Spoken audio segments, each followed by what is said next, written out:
Hello, today I'm gonna be doing a video on my Cub Model 120 uh Darby handcuffs. These are made out of nickel plated brass.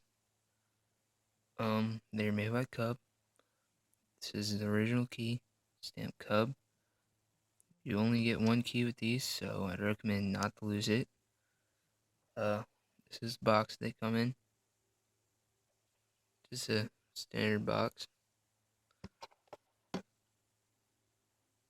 This is size medium. These have a standard screw key style, like Darby cuffs. Screw key. They're snap shut.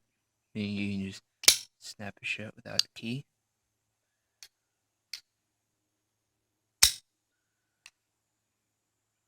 They don't have any stamps or anything on them. How you open it is you take the key, put it in the cylinder like so. Keep turning it, and then it'll open.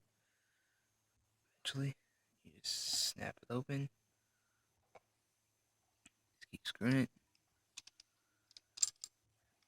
How it unlocks is there's a bar in here. Puts the light here, and then the rest is spring. When you put the key in, you turn it, takes the bar, push it down, and then the pin comes out. You look inside there, you can see the pin there. And then that goes into the hole. So what you do is you just snap it shut. Get a loud click so you know when it's locked.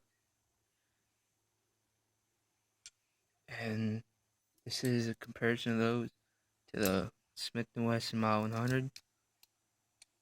So you can tell they're fairly kind of big.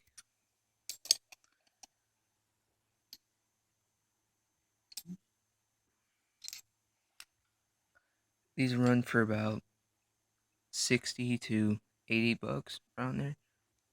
They change in price a lot, so I don't really know how much they cost, but that's video on my Cub Model 120 double cylinder handcuffs. Thanks for watching.